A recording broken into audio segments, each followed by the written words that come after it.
Royal Lodge, the most scandal-soaked mansion the crown wants forgotten midnight. Windsor Great Park. Deep in the shadows of ancient oaks, one mansion sits like a secret the monarchy desperately wants buried. White walls glowing pale under moonlight, windows dark and watching. Gates locked tight against a world that's finally asking the questions no one was supposed to ask. This is Royal Lodge. A £30 million house that's seen more scandal, more shame, and more carefully hidden secrets than perhaps any other building in the British royal estate. For 2 centuries, these walls have absorbed stories the palace would rather forget. Illicit affairs conducted behind closed doors. Financial disasters quietly swept under Persian rugs. Royals who cracked under pressure and needed somewhere to hide while the institution decided what to do with them. But Royal Lodge's latest chapter might be its darkest yet. A prince accused of the unthinkable. A scandal that exploded across every screen and newspaper on Earth. A family forced to choose between loyalty and survival. And a mansion that became the physical symbol of everything the modern world hates about inherited privilege. Imagine a house that costs £5 million a year just to keep standing. Roofs that leak faster than they can be patched.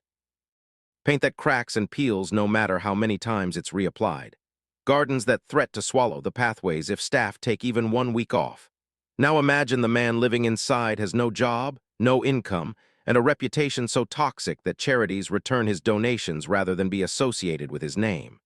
Outside the iron gates, the country seethes with anger. Protesters gather with handmade signs demanding justice. Inside, the bills pile higher every month. The pressure from the new king grows stronger every day. And the man at the center of it all refuses to leave the one place he believes still proves he matters. But why has this particular house become the lightning rod for royal rage? What secrets have these walls witnessed that make Royal Lodge more than just another scandal? What happened inside these rooms that the crown desperately wants the world to forget? And how did a mansion built as a peaceful retreat transform into the most hated address in all of Britain? The answers stretch back further than Prince Andrew, further than the Queen Mother's 50-year residence, further even than World War II and the stammering king who found his voice within these walls. Royal Lodge's story begins in an era when royals believed their secrets were safe, when scandal could be contained with a quiet word and a closed door. When no one outside the palace walls would ever dare to ask what really happened behind the trees in Windsor Great Park. They were wrong, and Royal Lodge is where that old world finally died. If you're fascinated by the dark secrets hidden inside history's most infamous houses, please like this video, subscribe to the channel, and tell me in the comments which scandalous mansion I should investigate next. Your support makes these deep investigations possible. Royal Lodge didn't begin its life as a mansion. In 1662, it was nothing more than a simple keeper's cottage, a functional building where staff lived while managing the vast hunting grounds of Windsor Great Park. Small rooms with low ceilings, stone walls built thick against the English cold. No decoration, no grandeur, just shelter for working men whose job was to maintain the deer populations and ensure the king's hunts went smoothly. For more than 150 years, Royal Lodge remained exactly that, functional, forgettable. A place royals rode past on their way to more important destinations. The cottage held no significance, carried no prestige, existed entirely outside the glittering world of courts and crowns and carefully staged ceremonies. But that invisibility was precisely what made it valuable. By the early 1800s, the British monarchy had developed a problem. Kings and princes lived under suffocating scrutiny. Every meal was observed by servants. Every conversation could be overheard by courtiers looking for advantage. Every romantic entanglement risked becoming public scandal. The great palaces, Buckingham, Windsor Castle, Kensington, were stages where royals performed their roles every waking moment. What they desperately needed was somewhere off stage, a place where the performance could stop, where indiscretions could happen without witnesses, where a prince could be himself, whoever that actually was, without every action being recorded in some courtier's diary. Royal Lodge, hidden deep in Windsor Great Park, surrounded by thousands of acres of controlled royal land, was perfect for that purpose. The transformation began in 1812 under George IV, then still the Prince Regent. George was a man of extraordinary appetites. Food, alcohol, women, architecture, art, spending money he didn't have on projects that would scandalize Parliament. He was already rebuilding Brighton Pavilion into an oriental fantasy and turning Windsor Castle into a Gothic fortress. But those projects were public, visible, subject to criticism and budget constraints. Royal Lodge would be different, private, hidden, a place where George could entertain whoever he wished without the palace machinery knowing or caring. He ordered the little keeper's cottage expanded dramatically. New wings stretched out from the original structure. Classical columns appeared at the entrance. Windows multiplied and grew larger. Rooms were added, then more rooms, then entire suites. By the time construction finished, Royal Lodge had transformed from a cottage into something approaching a small palace. But it retained one crucial characteristic. It was still hidden, still tucked away behind trees and private roads. Still accessible only to those who knew it existed and had permission to approach. George IV used Royal Lodge exactly as he'd intended, for entertaining mistresses, for hosting parties that would have horrified his official courtiers, for drinking and eating and behaving in ways that kings were absolutely not supposed to behave. The house absorbed every scandal without judgment. Its walls kept secrets the way other buildings kept out rain. When George IV died in 1830, his brother William IV inherited both the throne and Royal Lodge. William had less interest in the property. He preferred other estates, other hunting grounds. Royal Lodge drifted into a kind of limbo, neither fully occupied nor completely abandoned. It hosted visiting relatives occasionally. Minor royals stayed there when they needed somewhere quiet, but it had lost its original purpose. Then came Queen Victoria. She saw Royal Lodge with different eyes. Victoria understood instinctively that monarchy required two separate worlds: the public world of duty, ceremony, rigid protocol, and constant performance, and the private world where royals could actually live as something approaching human beings. Windsor Castle would handle the first world. Royal Lodge would provide the second. Victoria never lived there herself, but she made it available to family members who needed refuge, relatives recovering from illness, younger children who needed space away from the oppressive formality of the main palaces, royals whose behavior had caused minor scandals and who needed somewhere to disappear until public attention moved elsewhere.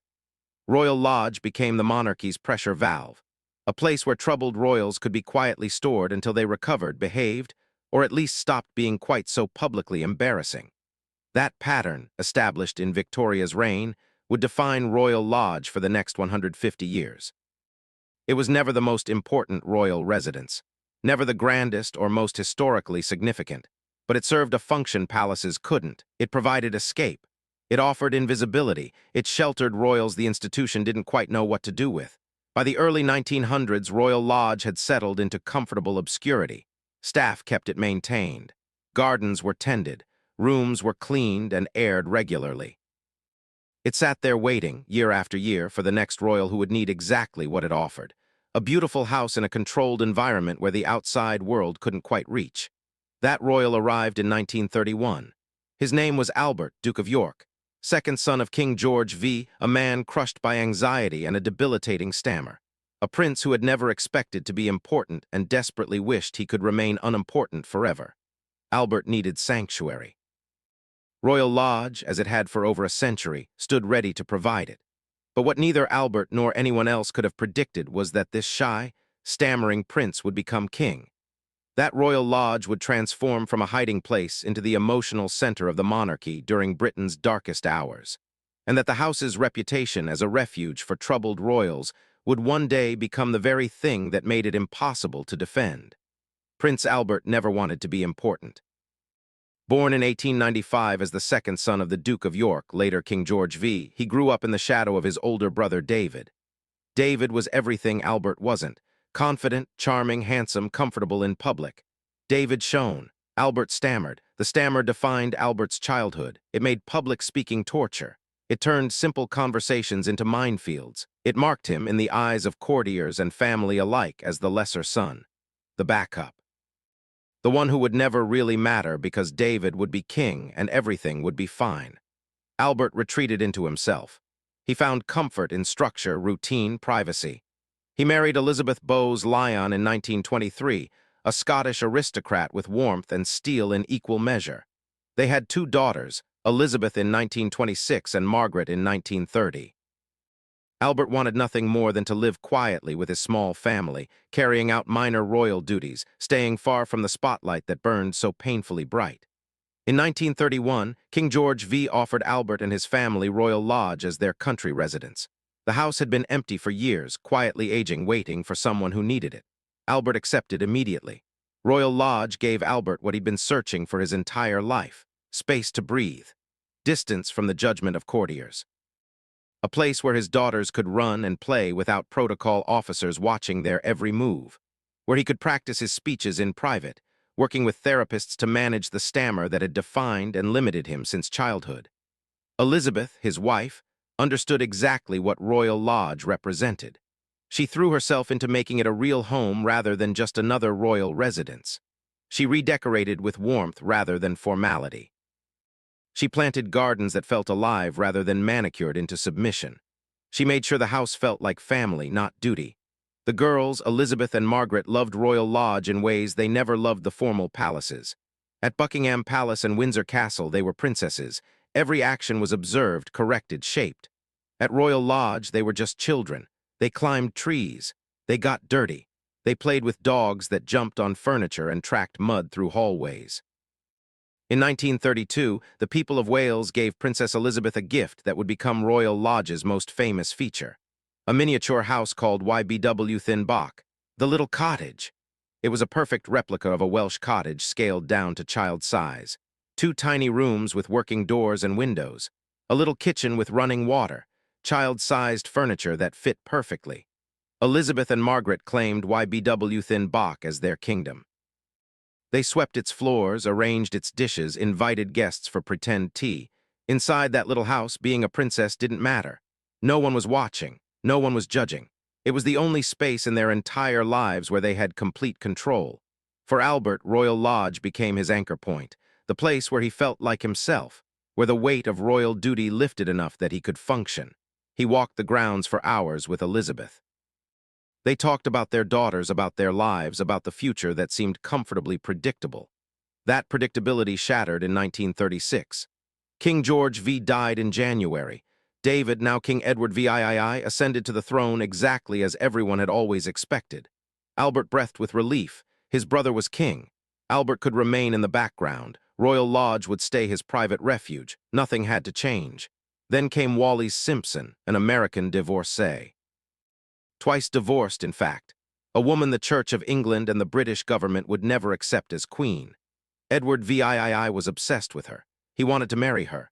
And when told he couldn't marry her and remain king, Edward chose Wallis. The abdication happened on December 11, 1936. Edward VII gave up the throne after ruling for less than a year. Albert, the stammering second son who had never wanted power, suddenly became King George VI. The crown had fallen on him like an executioner's blade. Albert was terrified. He broke down in tears when he learned what his brother had done. He had never been prepared for this, never trained for it, never wanted it. The stammer that had defined his entire life would now define his kingship. Every speech would be agony, every public appearance a battle, and the whole world would be watching him struggle. Royal Lodge became his lifeline. Even as king, Albert refused to surrender it. Buckingham Palace was for official business. Windsor Castle was for state occasions and duty. But Royal Lodge was still home. Still the place where he could drop the crown, admit he was terrified, and let his wife and daughters remind him he was more than just a stammering king. Elizabeth, now Queen Elizabeth, saw her husband's desperation. She understood that without Royal Lodge, without that one place where he could simply be Albert rather than George VI, he might collapse entirely under the pressure. She made sure the house stayed exactly as it had been: warm, private, safe. The girls, especially Princess Elizabeth, watched their father with growing understanding. She saw how he transformed when they arrived at Royal Lodge, how his shoulders dropped, how his voice steadied, how he laughed more easily with them in the garden than he ever did in the throne room. YBW Thin Bach remained their private kingdom. Even as the weight of future monarchy began settling on Princess Elizabeth's young shoulders, even as she started understanding that she would one day be queen, the little cottage stayed unchanged. A reminder that some spaces could remain innocent even when everything else was shifting. Then came 1939. War broke out across Europe. Hitler's Germany invaded Poland. Britain declared war. George VI, the reluctant king, suddenly faced the greatest crisis in his nation's history. He had to be strong, had to project confidence, had to rally a country that was terrified. Royal Lodge became his fortress during those dark years. When London was bombed, when Windsor Castle felt too exposed, the family retreated to Royal Lodge. The house sat deep in Windsor Great Park, far enough from the main roads that it felt almost hidden. Security officers patrolled the grounds. Blackout curtains covered every window. The little cottage where the girls had played stood silent in the darkness. George VI paced Royal Lodge's corridors late at night, chain smoking, worrying, trying to figure out how a man who couldn't even speak smoothly could possibly lead a nation through apocalypse. Elizabeth sat with him. She didn't pretend he wasn't afraid. She just reminded him that fear didn't disqualify him from courage. Slowly, impossibly, George VI found his voice. The stammer never disappeared, but he learned to work through it. His speeches during the war became legendary. Not because they were smooth or polished, but because they were honest. The whole country could hear him struggling and pushing forward anyway. They heard their own fear in his voice, and they heard him refusing to surrender. Royal Lodge watched him transform from terrified second son into something approaching greatness. The house absorbed his late-night doubts and morning resolutions. It held him when he broke and supported him when he rebuilt. The war ended in 1945. Britain had survived. George VI had survived. Royal Lodge had sheltered him through the worst years of his life and helped him become the king no one, including himself, had believed he could be. But the effort had destroyed his health. The chain smoking had damaged his lungs. The stress had weakened his heart. By the early 1950s, George VI was dying. He knew it. Elizabeth knew it. The girls knew it. He spent his final years at Royal Lodge whenever possible, walking the gardens, sitting in the rooms where he'd felt safe. Looking at Y.B.W. Thin Bach and remembering when his daughters were small and the future seemed manageable. George VI died on February 6, 1952 at Sandringham. Heart attack in his sleep. He was only 56 years old. Princess Elizabeth, just 25, became Queen Elizabeth II instantly. The crown passed again. The monarchy continued. Queen Elizabeth, now the Queen Mother, was left widowed. Her husband gone, her daughter now sovereign. Her role in royal life fundamentally changed. She could have moved anywhere, Clarence House, a grace and favor apartment, any number of royal properties would have been offered. She chose to stay at Royal Lodge, the house that had sheltered her husband, where her daughters had grown up, where Y.B.W. Thin Bach still stood in the garden. She would remain there for the next 50 years. Half a century of widowhood spent in the house that had witnessed her family's transformation from frightened newcomers to the emotional heart of the nation. Royal Lodge became hers, completely, utterly hers, and under her care it would absorb a new generation of secrets, new scandals, new royals who needed somewhere to hide when the world became too much. The house never stopped doing what it was built to do: shelter trouble, keep secrets. Provide sanctuary for royals the institution couldn't quite control but couldn't afford to lose. That pattern would continue for decades, until one prince pushed Royal Lodge's protective walls too far, until the secrets became too dark to hide, until the house itself became the scandal. When the Queen Mother moved permanently into Royal Lodge in 1952, she was 51 years old, a widow. A woman whose entire adult life had been defined by supporting her husband and later by being the king's mother. Now both roles had fundamentally changed. Her husband was gone, her daughter was queen. The position she had occupied for 15 years, queen consort, no longer existed. Many expected her to fade quietly into ceremonial irrelevance, to attend events, to smile and wave, to become a pleasant background figure in the monarchy's continuing story. She had other plans. The Queen Mother transformed Royal Lodge into her personal kingdom, not a museum preserving her late husband's memory, not a sad widow's retreat, but a living, breathing center of a social world that operated by her rules on her terms according to her very particular vision of what royal life should look like. She began with the gardens. They became her obsession. She hired the finest landscape designers. She personally selected every plant, every tree, every flower bed. The gardens at Royal Lodge grew into some of the most beautiful private grounds in all of England. Not formal like Buckingham Palace, not manicured into rigid symmetry, but lush, alive, slightly wild in carefully controlled ways. The Queen Mother walked those gardens every single day for 50 years. Rain, shine, snow, it didn't matter. She walked. She inspected. She gave orders to her groundskeepers about what needed changing, what needed more attention, what was perfect and should be left alone. YBW Thin Bach, the little Welsh cottage, stayed exactly where it had always been. The Queen Mother's grandsons, Charles, Andrew, Edward, played there as children just as Elizabeth and Margaret had before them. She watched them disappear into the tiny house and felt time collapse. For a moment they were her daughters again. For a moment her husband was still alive. For a moment nothing had changed, but everything had changed, and the Queen Mother knew it. Royal Lodge became her strategy for maintaining relevance. She couldn't be queen anymore, but she could be the monarchy's grand hostess. She could be the keeper of tradition. She could be the link connecting the distant past to the uncertain future. She entertained constantly. Long weekend house parties, elegant luncheons, evening gatherings that stretched past midnight. Her guest lists mixed aristocracy with artists, politicians with poets, old money with new talent. She had a gift for making people feel special, for making them believe that an invitation to Royal Lodge was an honor that marked them as someone who mattered. Staff who worked at Royal Lodge during those decades remembered the house as almost impossibly busy. Always someone arriving, always rooms being prepared, always meals being planned.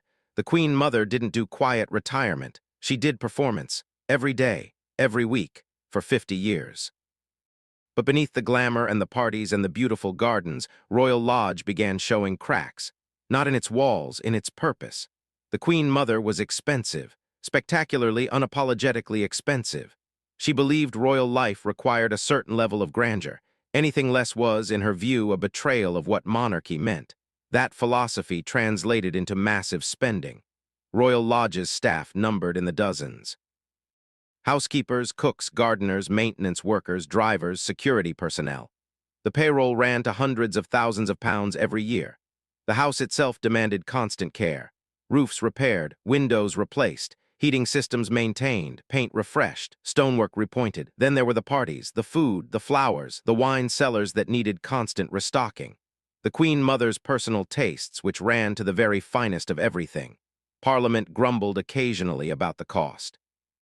Newspapers published estimates of her annual spending that made readers' eyes water. But criticism slid off Royal Lodge like rain off those carefully maintained roofs. The Queen Mother was beloved. She was the living symbol of Britain's survival through World War II. She was the smiling grandmother figure who attended events and charmed everyone she met. Royal Lodge was protected by her reputation. As long as she lived, the house was untouchable. But inside the family, people were starting to notice problems. Royal Lodge was absorbing enormous amounts of money. Not from the Queen Mother's personal fortune, though that helped, from the royal purse, from accounts that were supposed to serve the working monarchy, not fund one woman's permanent house party. Charles, as Prince of Wales, occasionally raised concerns, politely, carefully, never directly criticizing his grandmother, but wondering aloud whether the spending was sustainable. Whether Royal Lodge really needed quite so many staff, whether the gardens needed to be quite so elaborate. The Queen Mother listened with a smile and changed nothing. This was her house, her refuge, her creation. She had earned it by standing beside a terrified king and helping him become the man Britain needed. She had earned it by surviving the Blitz, by sending her daughter to the throne, by 50 years of service. Royal Lodge was hers by right. The cost was irrelevant. Andrew, meanwhile, was learning a different lesson from watching his grandmother. He saw how she had claimed Royal Lodge and made it impregnable. How she had built a world where her preferences mattered more than budgets or criticism. How she had surrounded herself with people who told her she was wonderful and never questioned her spending or her choices. Andrew absorbed that model. He saw that if you claimed a royal house with enough confidence, if you wrapped yourself in tradition and family history, if you simply refused to acknowledge that anyone had the right to question you, then you could live exactly as you pleased. The institution would complain, but it wouldn't actually stop you. That lesson would define his future, and it would eventually destroy him. The Queen Mother's grandsons visited Royal Lodge throughout their childhoods. Charles was the eldest, serious, and sensitive. Andrew was the favorite, bold, charming, confident. Edward was the youngest, quieter, overshadowed by his more dramatic brothers. They played in the gardens. They explored YBW Thin Bach. They sat at their grandmother's table and learned how a certain kind of royal life worked. Royal Lodge taught them that they were special, that normal rules didn't really apply, that as long as you maintained the performance, the institution would support you. That family loyalty meant protecting each other even when mistakes were made. Those lessons served Charles reasonably well. He had a clear role, a defined future. He would be king. Everything pointed toward that. Royal Lodge was just one stop in a much larger journey. For Andrew, the lessons were poisonous. He was the spare. He would never be king. He had no clear role beyond being available in case something happened to Charles. Royal Lodge taught him that status alone was enough. That being a prince meant something even without purpose. That a grand house and a prestigious address could substitute for actual importance. The Queen Mother never intended that lesson, but Royal Lodge taught it anyway simply by existing, by demonstrating that you could live in spectacular comfort for decades based on nothing more than your position in a family tree. The Queen Mother turned 100 in August 2000. The celebration was national, street parties, television specials. A parade of affection for a woman who had lived through a century of British history and remained, in the public imagination, a symbol of resilience and grace.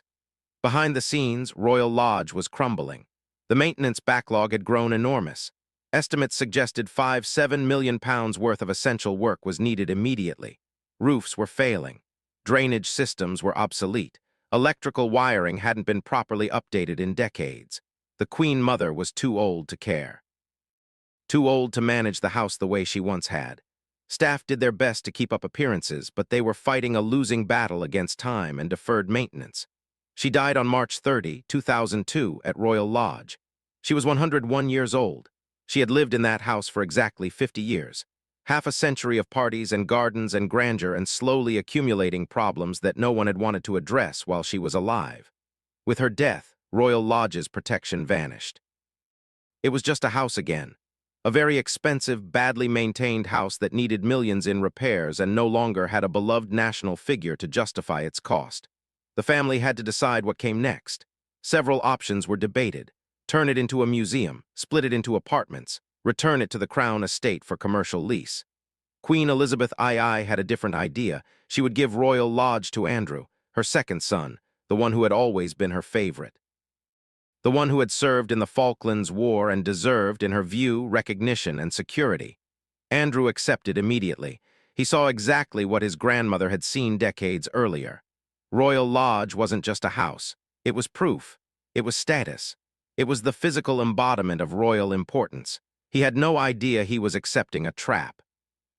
That Royal Lodge, which had sheltered troubled royals for 2 centuries, was about to become the place where the monarchy's ability to protect its own would finally catastrophically fail. Prince Andrew has always been different from his siblings. Charles was born to duty, trained from birth to be king. Anne was born to work, pragmatic and relentless. Edward was born to be overlooked, the youngest child who learned early to stay out of the spotlight. Andrew was born to be adored, particularly by his mother. He arrived in 1960, 10 years after Charles, 8 years after Anne. By then, Elizabeth II had been queen for 8 years. She de-figured out the job. She de-established her rhythms, and when Andrew was born, she allowed herself something she hadn't been able to give Charles or Anne: real affection, time, the kind of mothering that queens usually couldn't afford. Andrew grew up confident in a way his siblings never were. He knew he was loved. He knew he was important to his mother in ways that had nothing to do with constitutional duty. That confidence made him bold. It also made him reckless. He joined the Royal Navy and served with genuine distinction. During the Falklands War in 1982, Andrew flew helicopters in combat zones. He was 22 years old. He could have been kept safe, given ceremonial duties far from danger. Instead, he volunteered for the front lines.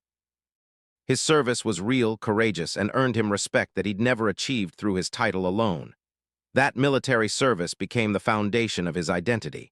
He was the prince who had served, who had been under fire, who had proven himself when it mattered. For the rest of his life, Andrew would point back to the Falklands whenever anyone questioned his value. He had been there. He had done that. No one could take it away from him. But once the war ended, Andrew's life lost its shape. Charles had the throne waiting. Anne had her endless schedule of engagements. Edward had found a path in television and theater production, however rocky that turned out to be. Andrew had nothing except his status. He carried out royal duties, but without enthusiasm or particular skill. He traveled as a trade envoy, but the role was plagued by questions about his judgment and his choice of companions. He was famous mostly for his playboy reputation, for dating actresses and models, for being photographed at parties. for living the life of a prince without actually doing anything particularly princely. Then came Sarah Ferguson. They married in 1986 in a wedding that felt very different from Charles and Diana's grand, tragic ceremony 5 years earlier. Andrew and Sarah's wedding was fun, lighter, less burdened by destiny. Sarah, called Fergie by everyone, was energetic, enthusiastic, and completely unprepared for what royal life would actually demand.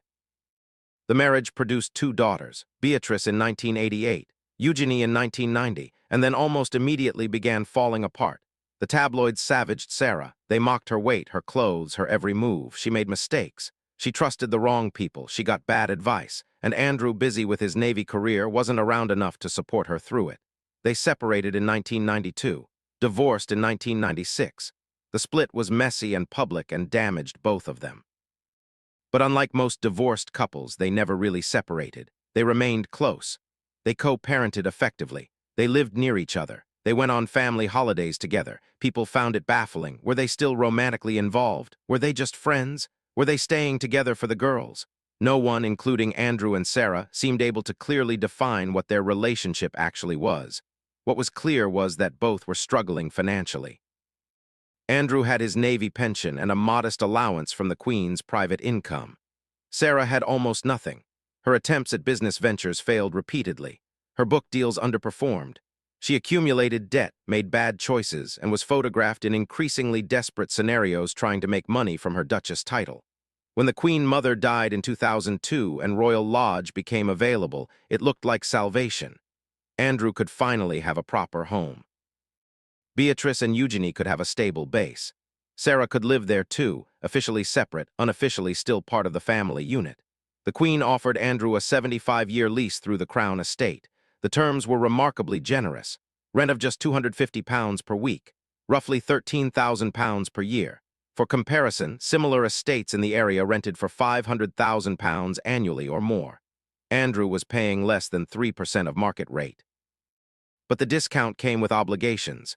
Andrew had to fund all renovations and repairs himself. Royal Lodge needed massive work. The building hadn't been properly updated in decades. The Queen Mother's long residence had covered up deferred maintenance. Systems were failing, structure was compromised. The bill came to approximately £7.5 million. Andrew paid it. The money came from the Queen, from his savings, from loans. He treated it as an investment. Not in property, since he didn't actually own Royal Lodge, but in status, in permanence, in proving that he was still an important royal who deserved an important house. Andrew moved into Royal Lodge in 2004. Sarah moved in with him, on paper divorced, in practice partners in everything except legal status. They shared the house, shared parenting, shared the strange half-life of people who couldn't quite stay married but couldn't quite let go. For Andrew, Royal Lodge represented redemption. His military career had ended. His marriage had collapsed. The tabloids had spent years portraying him as a joke. But Royal Lodge changed the story. It proved he still mattered. It gave him a role, custodian of a historic house, keeper of his grandmother's legacy, father to daughters who would grow up in the same gardens where the current Queen had played. He hosted family gatherings. The Queen visited regularly. Charles brought his sons. Royal Lodge filled with the kind of multi-generational family life it had always been designed for.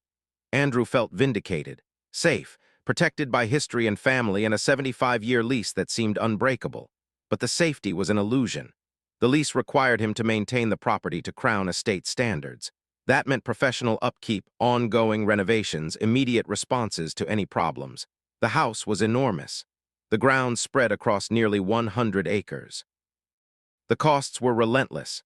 Andrew's income, generous by normal standards, wasn't nearly enough. He received roughly £249,000 annually from the Queen's private income. He had his Navy pension. He had some investments. But Royal Lodge cost approximately £250,000 per year just in basic maintenance. Staff salaries, groundskeeping, repairs, utilities, security support. Before he'd spent a penny on himself, the house consumed nearly everything he had. He needed more money. That need made him vulnerable. It made him willing to form friendships and business relationships with people whose wealth came from places he should have examined more carefully. It made him prioritize access and connections over judgment. One of those connections was Jeffrey Epstein, an American financier, a man who seemed to know everyone. who had spectacular wealth and was generous with access to his homes, his planes, his network of powerful contacts. Andrew met Epstein through Ghislaine Maxwell, daughter of disgraced media tycoon Robert Maxwell. Ghislaine and Andrew had known each other for years. She moved in the same social circles. When she introduced Andrew to Epstein in the late 1990s, it seemed like a useful connection. Epstein could open doors, could facilitate business relationships, could help Andrew fulfill his role as trade envoy. Andrew accepted Epstein's hospitality, stayed at his homes in New York, Palm Beach, New Mexico, flew on his private jet, attended parties where the guest lists mixed billionaires and celebrities and powerful politicians. In 2006, Epstein pleaded guilty to soliciting prostitution from a minor. He served 13 months in custody, though he was allowed to leave for work during the day. The conviction should have ended Andrew's friendship with him immediately. A prince of the British royal family should never associate with a registered sex offender. Period. Andrew didn't cut ties, he kept in touch. He insisted Epstein was useful, that the business connections mattered, that the conviction was an American legal issue that didn't really concern him. In 2010, Andrew flew to New York specifically to see Epstein. They were photographed together walking in Central Park. The image appeared in newspapers. Questions were raised. Andrew's explanation was that he had gone to end the friendship face to face, that staying at Epstein's mansion for several days was simply a matter of convenience, that it would have been dishonorable not to break things off in person. The explanation satisfied almost no one, but the story eventually faded. Andrew returned to Royal Lodge. He continued his life. He believed the worst was behind him. He was catastrophically wrong. The worst hadn't even begun. Royal Lodge, the house that was supposed to protect him, was about to become his prison. The sanctuary was about to transform into a crime scene in the court of public opinion, and the walls that had sheltered troubled royals for 2 centuries were about to discover that some secrets are simply too dark to contain.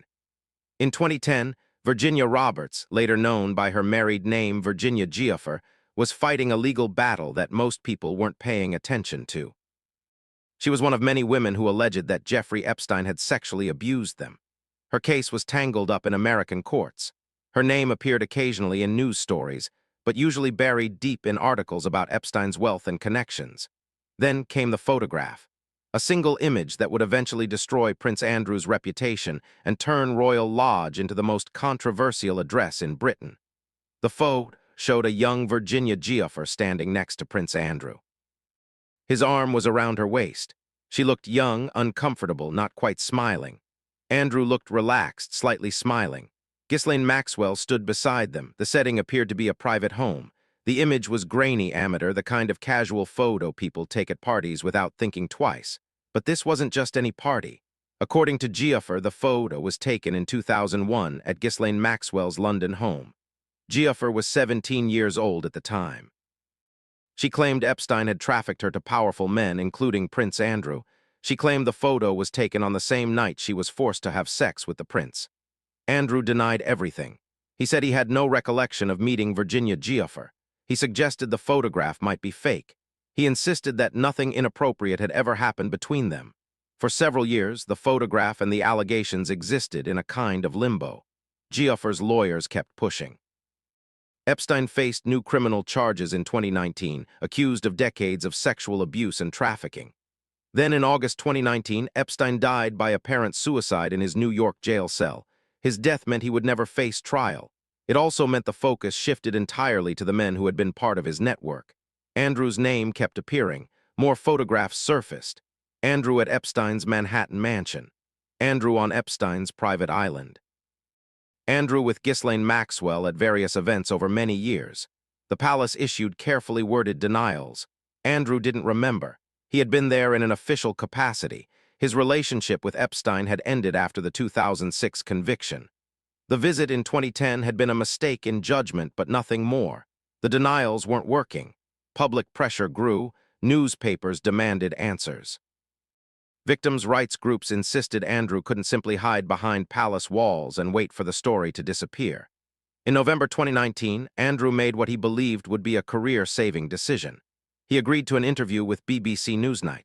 He would sit down with journalist Emily Maitlis and explain everything. He would show the public that the allegations were false, that he had nothing to hide. that once people heard his side of the story, the whole thing would finally go away. The interview was scheduled to take place at Buckingham Palace. Andrew believed the setting would give him authority, that the grandeur and history of the palace would remind viewers who he was, that his title, his position, his service in the Falklands, all of it would protect him. He was wrong about everything. The 49-minute interview that aired on November 16, 2019 destroyed him, not because Emily Maitlis was aggressive or unfair. She was. She was calm, measured, giving Andrew every opportunity to explain. Andrew destroyed himself with his own words. He claimed he couldn't have been at the location Giafar described on the night in question because he was at a Pizza Express in Woking with his daughter Beatrice. The specificity of the detail, Pizza Express in Woking, instantly became a meme. People mocked it endlessly. It sounded like a detail someone had invented because it seemed believable, not because it was true. He said he didn't remember ever meeting Virginia Giafar despite the photograph showing them together. He suggested, without quite saying it directly, that the image might have been manipulated. Experts examined the photo and found no evidence of alteration. He described his friendship with Jeffrey Epstein as useful for networking and business connections. When asked if he regretted the friendship, Andrew talked about opportunities it had provided. Only reluctantly did he acknowledge any sympathy for Epstein's victims. Most damaging was his explanation for visiting Epstein in New York in 2010 after the conviction. Andrew said he had gone to break off the friendship in person, that staying at Epstein's mansion was simply convenient, that ending a friendship face-to-face was the honorable thing to do. The phrase landed with the public like a physical slap. Breaking up with a convicted sex offender by staying at his mansion for several days didn't sound honorable. It sounded absurd. It sounded like a man who couldn't admit he had simply maintained a friendship he should have ended immediately and completely. Throughout the interview, Andrew displayed an almost stunning inability to grasp how his choices looked to anyone outside his bubble. He seemed genuinely puzzled that people found his behavior problematic. He showed no real empathy for Giafar or any of Epstein's victims. He focused entirely on defending himself, explaining himself, insisting he had done nothing wrong. The interview went viral. Clips spread across social media within hours. Commentators called it a disaster, a catastrophe, a masterclass in how not to handle a reputational crisis. Late-night comedians had a field day. British newspapers, even those traditionally sympathetic to the monarchy, couldn't defend it. Within 48 hours, charities began cutting ties with Andrew. Organizations where he served as patron quietly removed his name from their websites. Military regiments distanced themselves. The palace went silent, offering no defense, no spin, no attempt to salvage anything from the wreckage. 4 days after the interview aired, Buckingham Palace announced that Prince Andrew would step back from public duties. The statement was brief, carefully neutral, offering no timeline for his return. Everyone understood what it meant. Andrew's royal career was over. He would keep his title.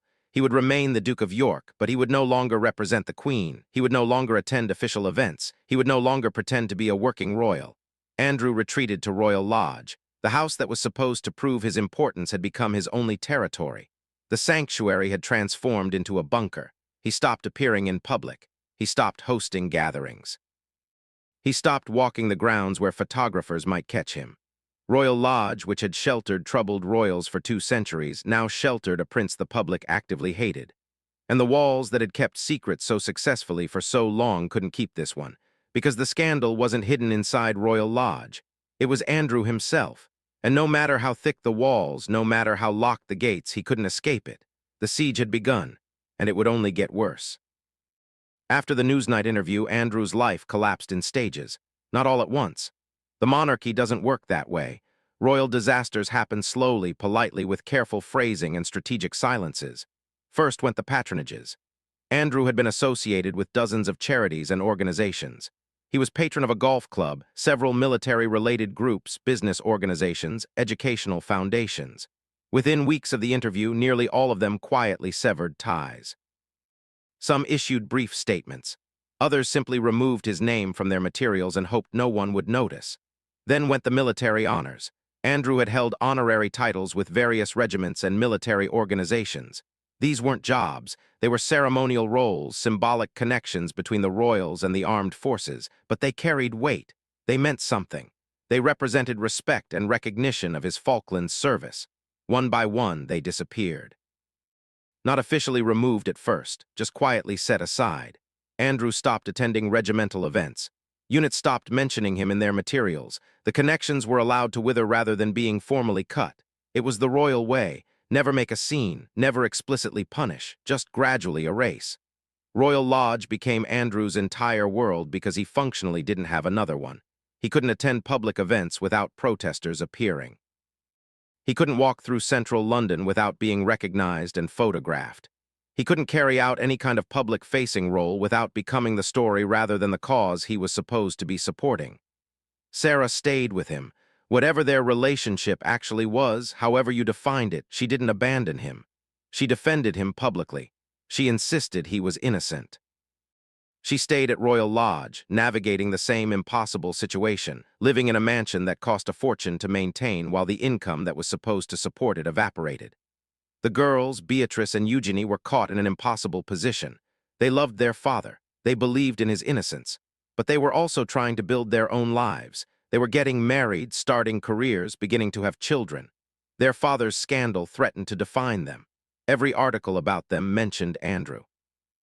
Every photograph included questions about whether they should be supporting him. They visited Royal Lodge less often, not because they stopped loving him, but because the house had become toxic. Being photographed anywhere near it meant being dragged into the story. Their loyalty to their father came at enormous personal cost. Inside Royal Lodge, Andrew struggled to understand what had happened to him. He watched news coverage obsessively. He read every article. He saw his name become synonymous with scandal. And he genuinely could not grasp why people wouldn't just accept his explanations and move on. He blamed the media. He blamed Geoffrey's lawyers. He blamed advisors who he felt had let him down. He blamed everyone except himself. Royal Lodge became an echo chamber where he could maintain the belief that he was the victim of a witch hunt rather than the author of his own destruction.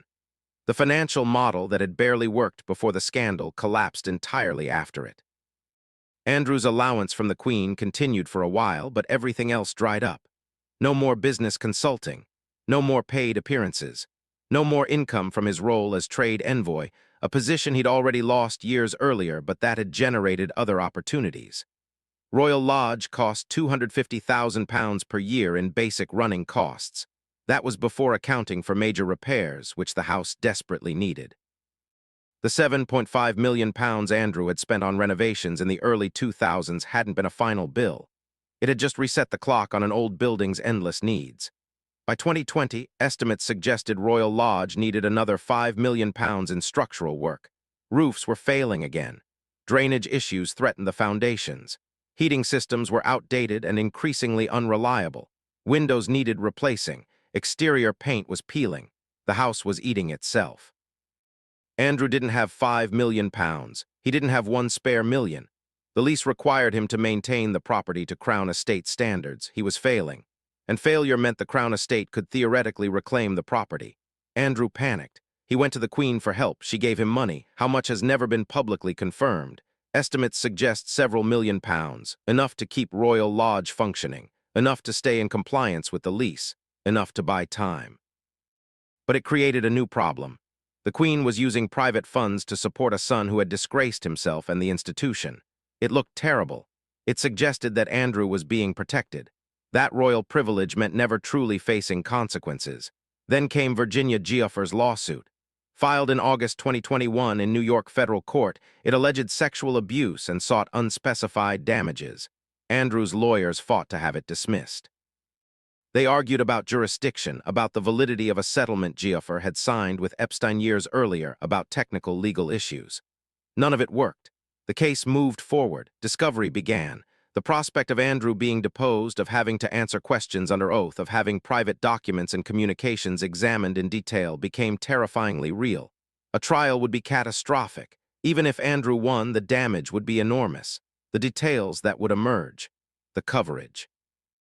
The spectacle of a British prince being cross-examined in an American courtroom about his relationship with a convicted sex offender and allegations of sexual abuse. The monarchy couldn't survive it. Andrew couldn't survive it. Settlement negotiations began. The terms were hammered out in private. In February 2022, an announcement came. Andrew would pay Virginia Giaffer an undisclosed sum.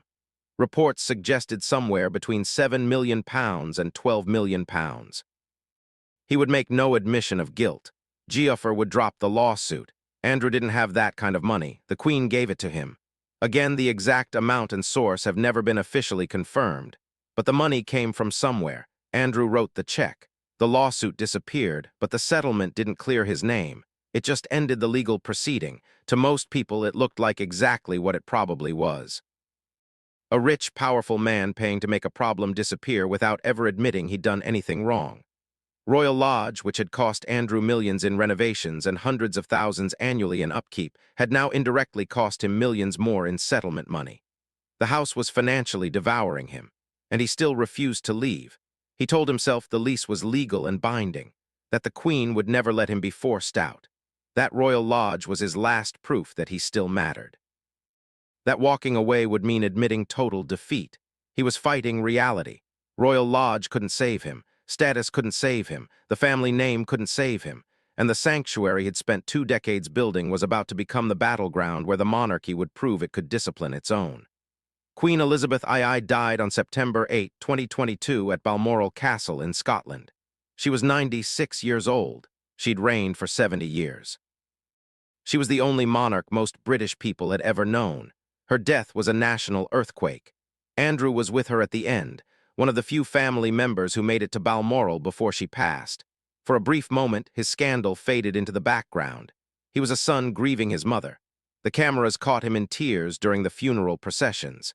He walked behind her coffin wearing his military uniform, specially permitted for the occasion. He stood vigil beside the coffin at Westminster Hall. For those few days, the public softened. Whatever Andrew had done, however people felt about him, he was grieving. That grief was real. That loss was real. He'd lost his mother, his protector. The one person who had never stopped defending him. The softness lasted exactly as long as the funeral period. Then reality returned. Charles III was now king. And Charles had very different ideas about what the monarchy should be and who deserved support. Charles had been waiting decades for this moment. He'd been Prince of Wales for longer than anyone in history. He'd watched the monarchy struggle through scandal after scandal. Diana's death, Harry and Meghan's departure, Andrew's disaster. He'd spent years thinking about what needed to change. His vision was clear: slim down the monarchy, focus on the direct line of succession, cut costs, modernize.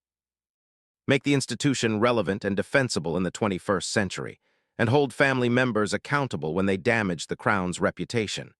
Andrew was Exhibit A for everything Charles wanted to fix. A non-working royal living in a massive mansion at enormous cost. A prince whose scandal had humiliated the entire family.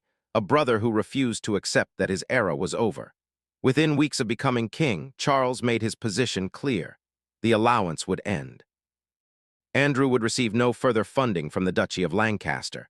No support from the sovereign grant. No financial help from royal funds beyond what was legally required for security. The message was unmistakable. Andrew was financially on his own. If he wanted to keep Royal Lodge, he'd have to find a way to pay for it himself. Andrew was stunned. He'd assumed family loyalty would protect him, that Charles, whatever their differences, wouldn't abandon him completely. That the institution would find a way to quietly support him without making it public. He was wrong. Charles had waited too long for the throne to let sentimentality threaten his reign. Andrew was a liability. Royal Lodge was a political disaster. Both needed to go. Behind the scenes, the confrontation became bitter. Charles told Andrew directly that Royal Lodge was unsustainable, that the house cost too much, that the public wouldn't tolerate a disgraced prince living in luxury. That Andrew needed to move to something smaller, more modest, more defensible. Frogmore Cottage was available. 5 bedrooms, recently renovated, much cheaper to run. Harry and Meghan had lived there briefly before leaving for America. It was sitting empty. Andrew could move in immediately. Andrew refused. Moving to Frogmore meant admitting defeat. It meant accepting that he was being demoted. It meant living in a house associated with Harry and Meghan, the other royals who'd been pushed to the margins. It meant giving up the one thing that still proved he was important. He told Charles the lease was legal, that he'd spent millions improving Royal Lodge, that the Crown estate couldn't just force him out, that the Queen had given him the house and he intended to stay. Charles didn't argue. He just cut off the money. If Andrew wanted to fight, he'd have to fund the fight himself. Royal Lodge became the front line in a family war, Charles representing modernization and accountability.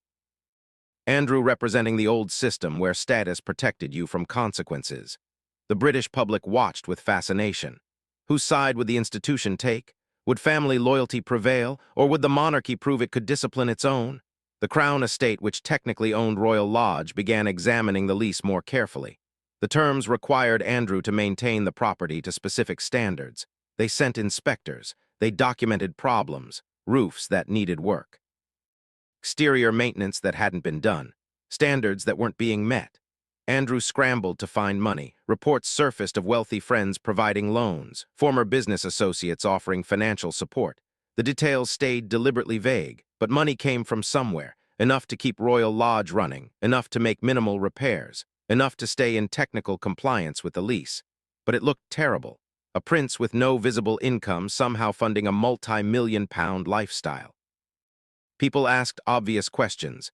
Who was paying? What did they expect in return? What kind of access or influence were they buying? Andrew insisted everything was legal. Private funds, personal arrangements, nothing improper. The public didn't believe him. It was the same pattern that had destroyed his reputation in the first place.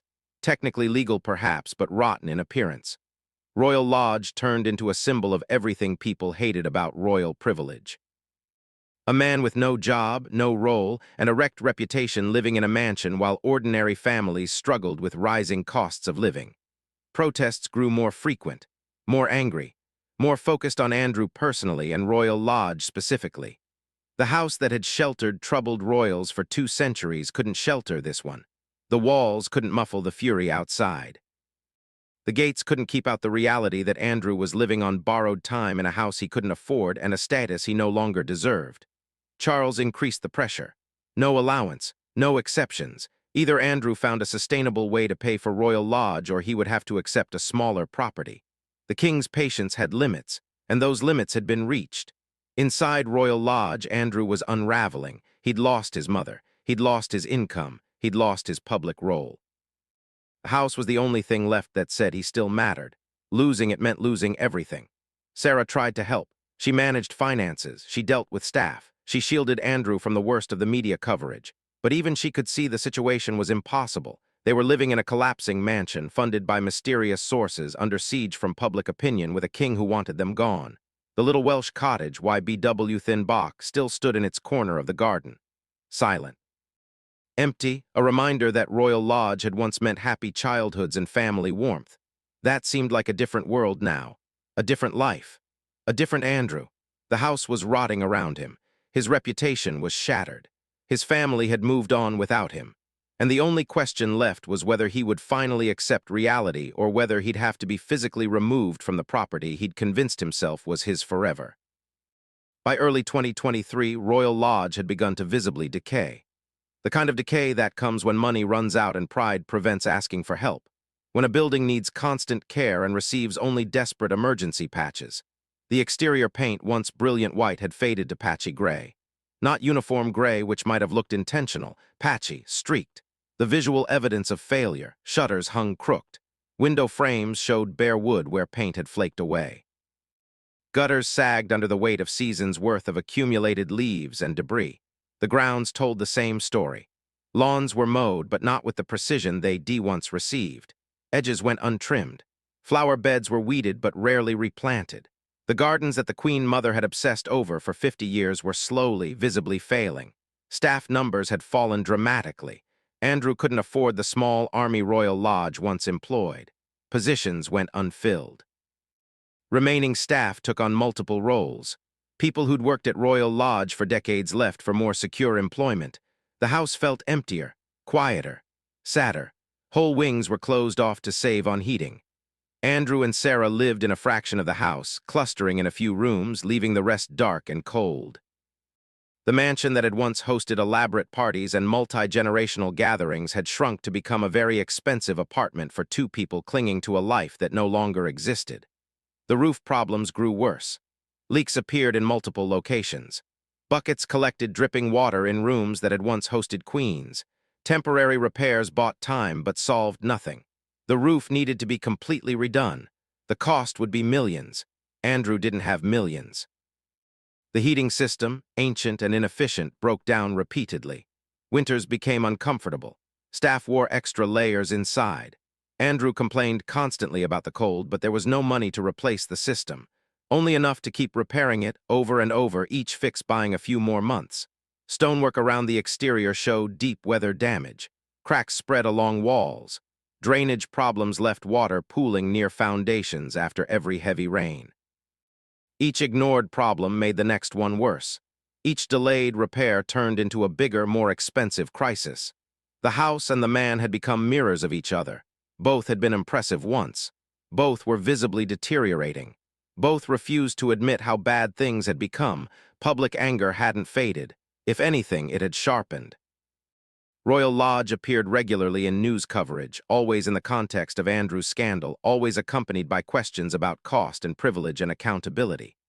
Opinion polls showed overwhelming support for forcing Andrew out, stripping his titles, removing his security, taking Royal Lodge away and giving it to someone who actually contributed to the country. The numbers were brutal. 70%, 80%, sometimes higher. The public had decided. Andrew needed to go. Parliament noticed. Members from both major parties began asking questions. How much was Royal Lodge costing? Who was really paying? What powers did the king have to remove Andrew? Could the Crown estate terminate the lease? The answers were complicated. The lease was legal. Andrew had met his renovation obligations years earlier. The Crown estate couldn't simply evict him without cause, but the political pressure was building. The monarchy's reputation was at stake. Something had to give. Charles faced criticism from reformers and abolitionists. Prove the monarchy can hold its own accountable. Show that titles don't place people above consequences. Demonstrate that the institution serves the country, not just the family. Royal Lodge became the test case.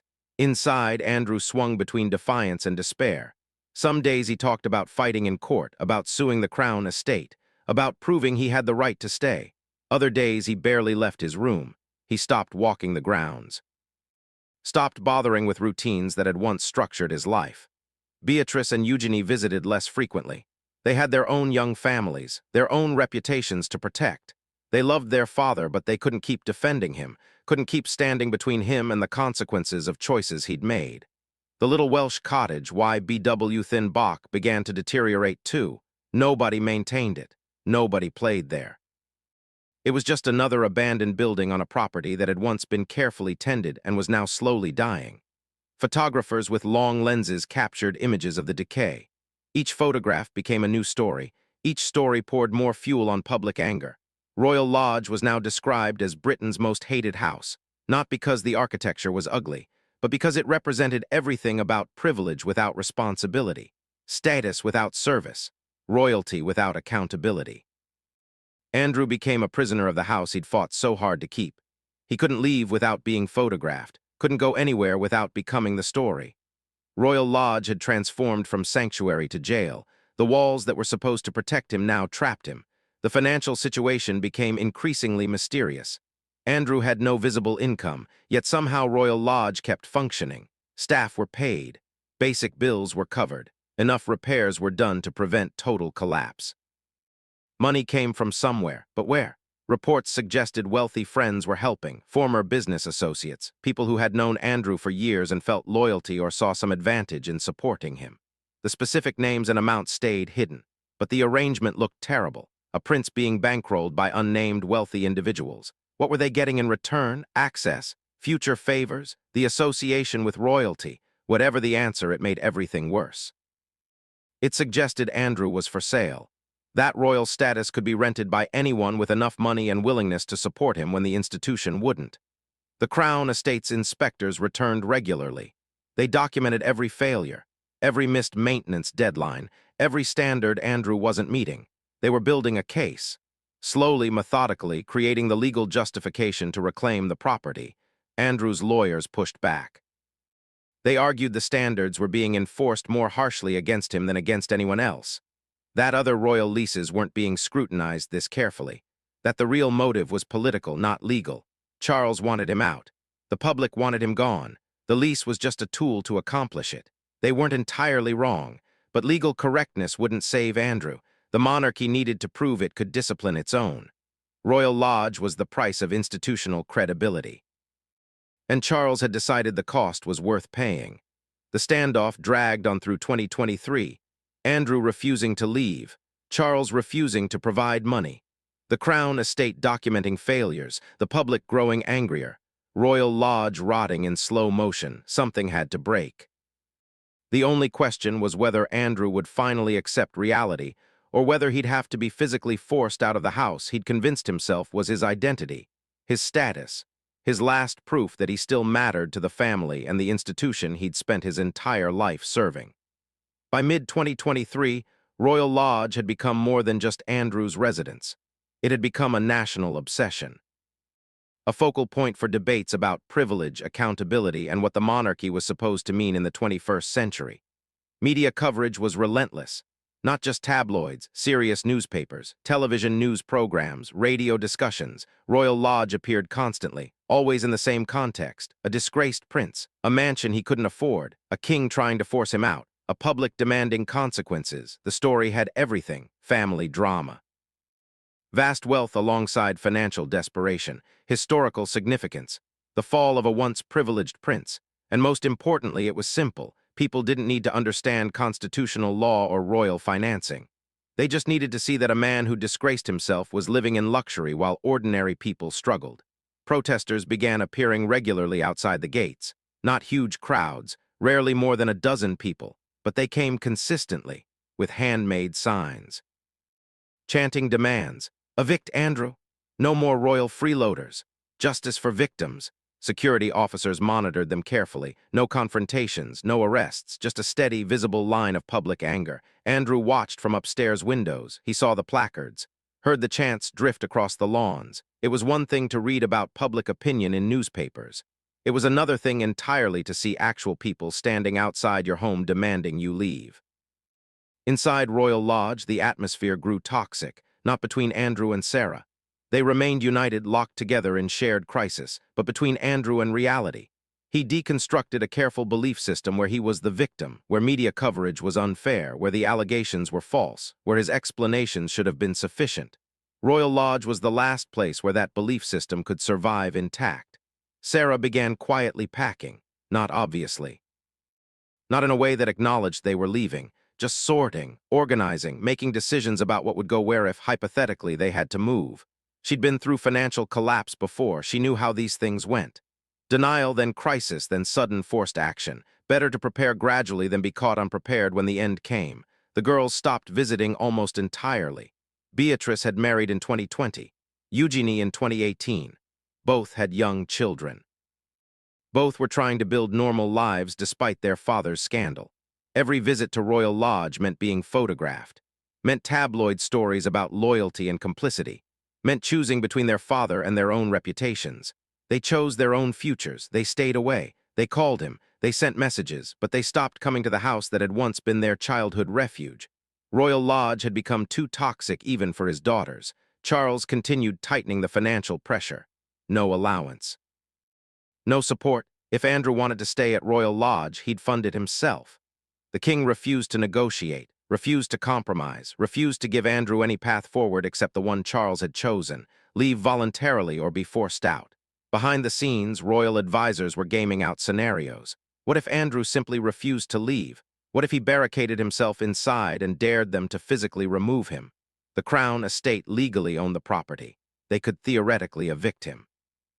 But the optics would be catastrophic: armed officers removing a prince from a royal residence. It would look like the monarchy was at war with itself. Better to make staying so impossible that Andrew chose to leave.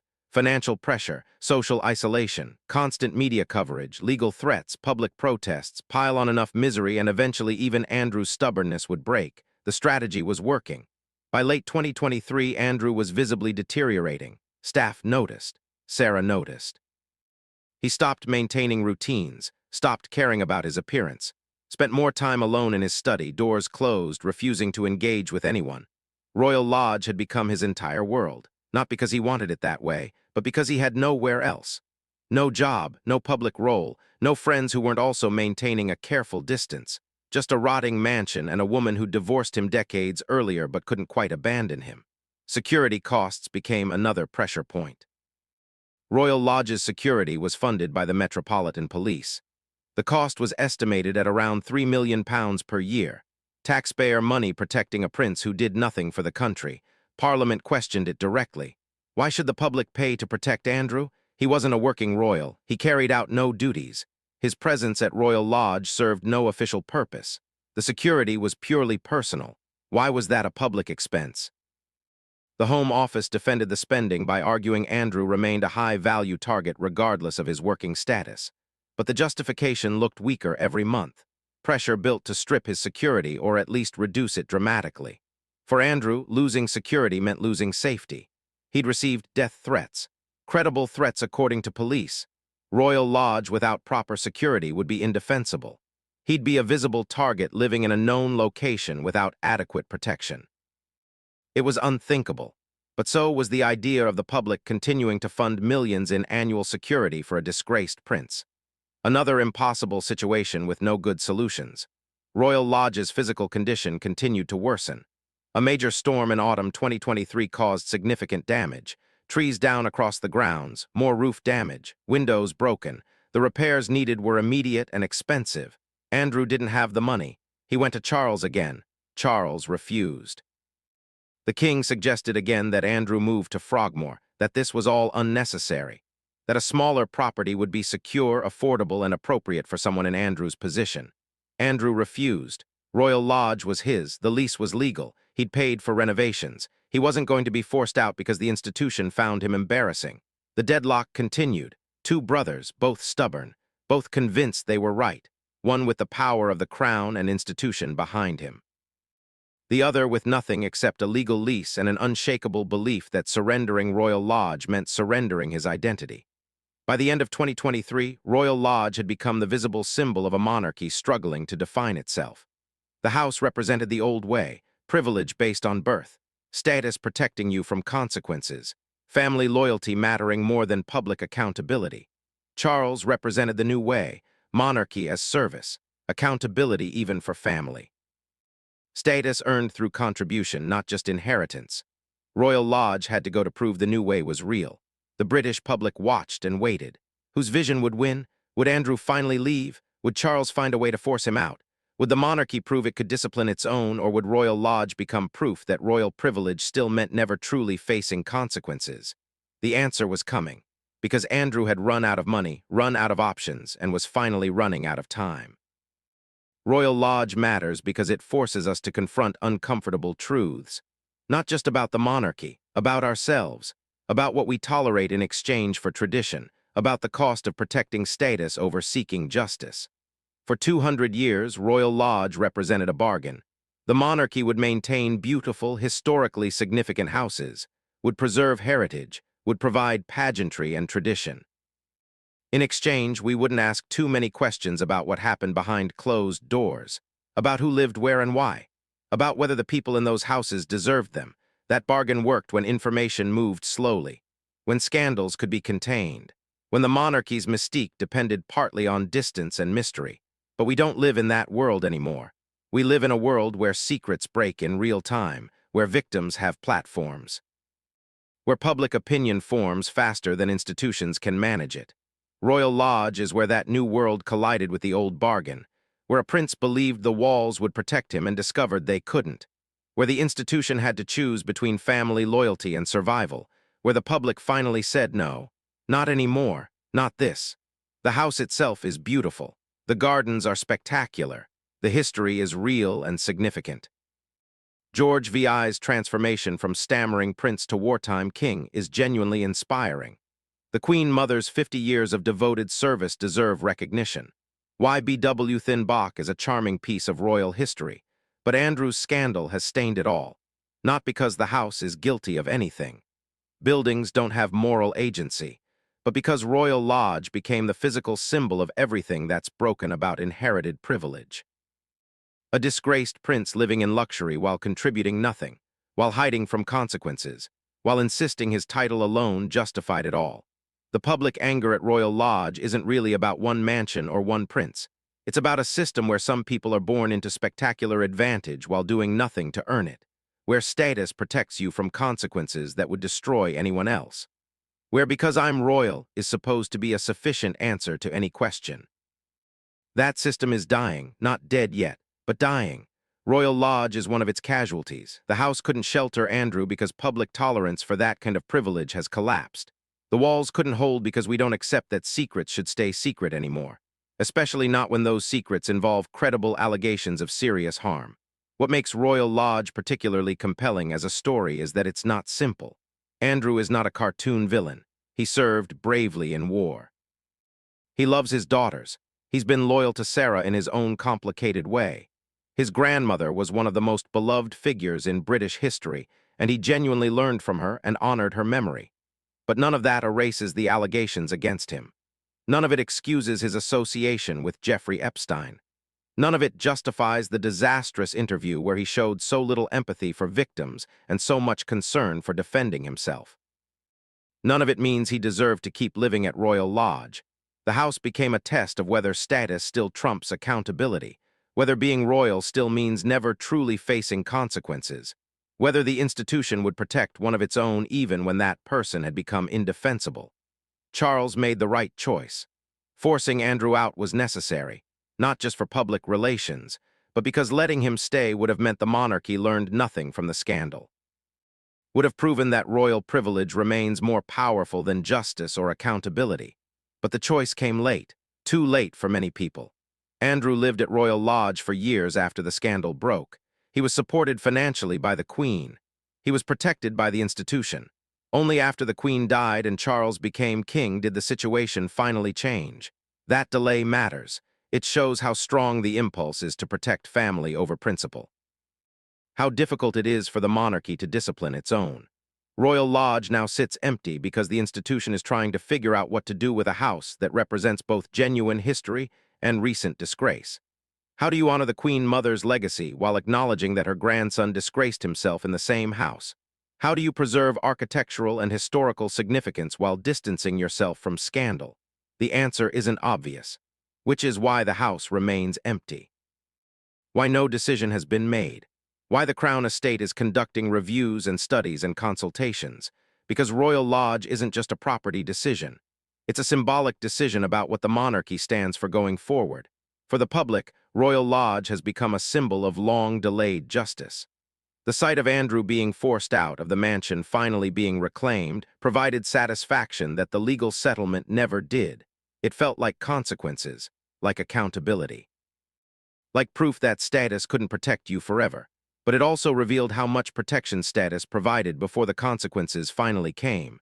How many years Andrew spent at Royal Lodge after allegations became public. How much money the Queen spent supporting him. How long the institution waited before acting. Royal Lodge forces us to ask, how many other situations like this exist? How many other royals living in expensive properties while doing little to justify it? How many other secrets are being kept? How many other victims are being ignored because protecting the institution matters more than protecting vulnerable people? We don't have complete answers. Royal history is opaque by design. But Andrew's story suggests the problem isn't isolated, that the system that allowed him to hide at Royal Lodge for so long has allowed others to hide in similar ways. That the bargain we made, accepting royal privilege in exchange for tradition and pageantry, came with costs we're only now beginning to fully understand. The empty house is a monument, not to Andrew, not even to the scandal, but to the end of an era, to the death of the assumption that royal secrets should stay secret. That status justifies itself, that walls and distance and family loyalty can protect you from truth. Royal Lodge can't go back to what it was. The sanctuary has become a warning. The refuge has become a reminder. The beautiful house with 200 years of history has become the place where the monarchy finally, painfully, learned that some things can't be hidden anymore. What happens next to Royal Lodge matters, but it matters less than what the house already represents. The cost of keeping secrets, the price of protecting privilege, the end of a system that worked for centuries and then suddenly, catastrophically failed. The gates are locked, the windows are dark, the house waits. But we're not waiting. We've already seen what we needed to see. Royal Lodge showed us the truth about power and accountability, about family and justice, about the monarchy's struggle to survive in a world that demands more than tradition and pageantry. The house the Crown once forgotten has become the house we can't look away from, because Royal Lodge isn't just Andrew's story. It's our story, about what we tolerate, what we demand. what we're willing to accept in exchange for the fairy tale of kings and queens and princes in castles. And increasingly, the answer is, not this, not anymore. Royal Lodge sits empty tonight, a mansion that has witnessed 200 years of royal secrets, royal scandals, and royal privilege finally brought into the light. The walls that sheltered troubled royals for generations couldn't shelter Prince Andrew from the truth, and the house that was supposed to prove his importance became proof of his fall. This is just one story, one house, one disgraced prince, but it's a window into a system most of us never see. A system where status can protect you for years, even decades, before consequences finally arrive. Where beautiful houses and historic addresses can be used to hide ugly truths. Where the monarchy's struggle between preserving tradition and demanding accountability plays out behind locked gates we're not supposed to look beyond. But we're looking now, and what we see matters. Royal Lodge is the most scandal-soaked mansion the crown wants forgotten. But forgetting means nothing changes. Remembering means demanding better. Demanding that privilege comes with responsibility. That status must be earned, not just inherited. That no house, no matter how grand or historically significant, should be used to shelter people from the consequences of their choices. If you found this investigation valuable, if you want to see more deep dives into the hidden histories of infamous houses and the people who lived in them, please like this video and subscribe to the channel. Your support makes these detailed investigations possible. And tell me in the comments, what scandalous mansion should I investigate next? What house holds secrets you want uncovered? What building tells a story we need to hear? Royal Lodge's story isn't finished. The house will survive. It will find a new purpose. It will shelter new people or welcome new visitors, but it will never escape what it represents now. A warning about privilege without accountability. A monument to the end of an era when royal secrets could stay hidden forever. Thank you for watching. And remember, the most important stories are often hidden behind the walls we're not supposed to see beyond. Keep looking, keep asking questions, keep demanding truth, because houses keep secrets. But eventually, every secret finds its way out.